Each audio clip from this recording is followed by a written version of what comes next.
यदि आप full course देखना चाहते हैं तो यहाँ चैनल के नाम पर क्लिक करें, जिससे आप चैनल पे पहुंच जाएंगे। जहाँ प्लेलिस्ट पर क्लिक करेंगे तो आपको कोर्सेज की लिस्ट मिल जाएगी।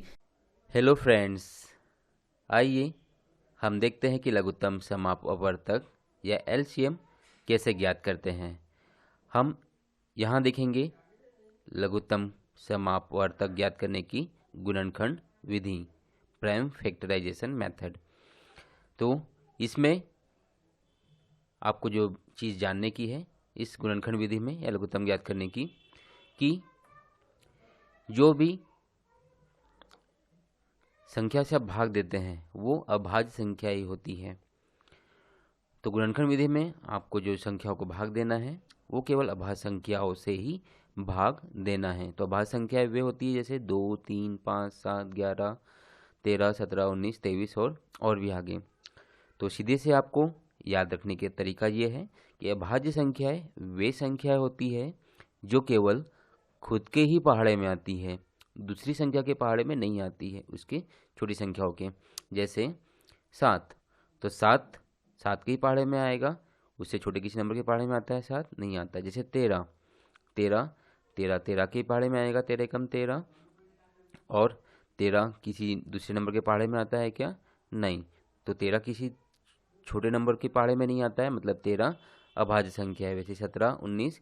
तो इस प्रकार अभाज्य संख्या वे होती है जो किसी के पहाड़े में नहीं आती है।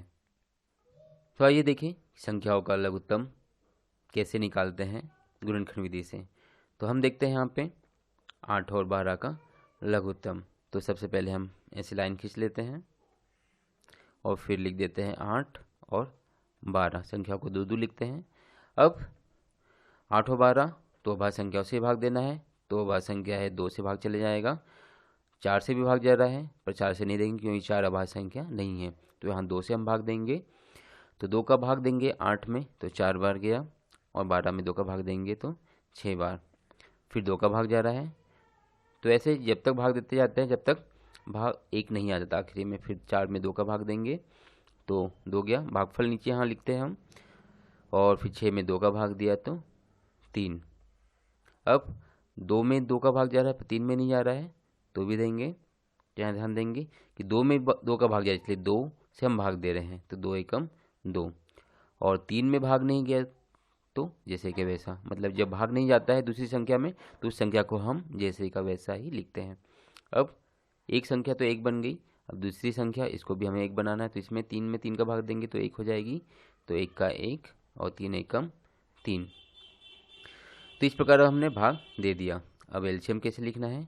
तो एलसीएम बराबरी से जो भी ये गुणनखंड निकले हैं उससे हम उनको हम गुना कर लेंगे। 2 गुणित 2 गुणित 2 गुणित 3 बराबरी से सबको गुना कर देंगे, तो 2 दूनी 4, 4 दूनी 8, 8 तेरी 24। तो 8 और 12 की एलसीएम कितना हो गया? 24। अब 1-2 उदाहरण और देखते हैं। अब देखिए 10, 15 और 30। तो यहाँ पे 2 का भाग भी जा रहा है 15 और 30 में, परंतु हमको दिख रहा है कि 5 का भाग भी जा रहा है। तो हम लघुत्तम निकाल रहे हैं, तो हम किसी भी संख्या का हम भाग दे सकते हैं, जिससे बड़ी आसानी से। अब देखा 5 का भाग जा रहा है तो 5 का भाग दे देंगे। वैसे तो छोटी संख्या से भाग देना चालू करते हैं यदि आप लिखते हैं, परंतु रफ वर्क कर रहे हैं, केवल आपको लघुत्तम ज्ञात निकालना है रफ वर्क में, तो आप किसी भी संख्या से भाग दे दो, बस वो अभाज्य संख्या होनी चाहिए।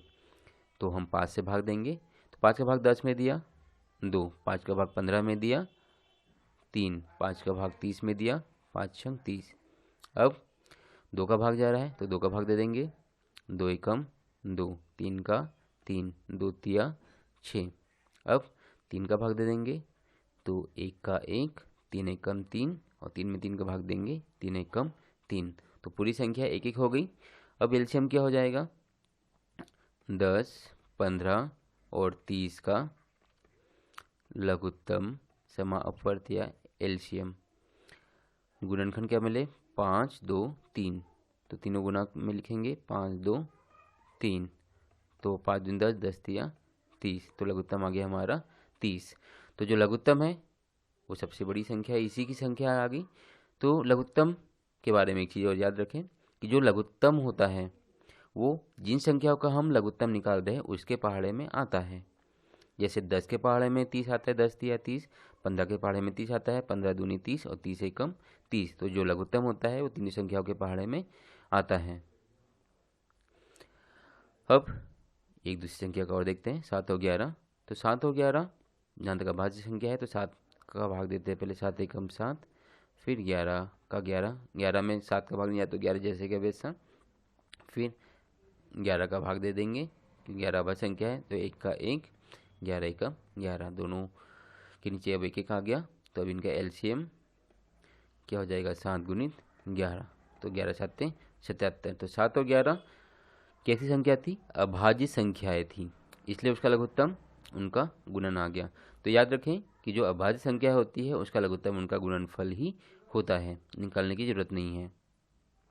यदि आप फुल कोर्स देखना चाहते हैं तो यहाँ चैनल के नाम पर क्लिक करें, जिससे आप चैनल पे पहुंच जाएंगे। जहां प्लेलिस्ट पर क्लिक करेंगे तो आपको कोर्सेज की लिस्ट मिल जाएगी, जिस पे क्लिक करके आपको कोर्स के सारे वीडियो क्रम से मिल जाएंगे। इन वीडियो को क्रम से देखें और घर बैठे सीखें।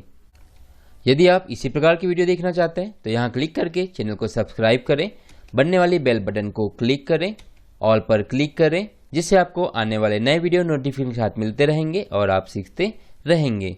यदि वीडियो अच्छा लगा हो तो यहाँ क्लिक करके लाइक करें, इस बटन पर क्लिक करके दोस्तों के साथ शेयर करें। आप भी सीखें, सभी सीखें।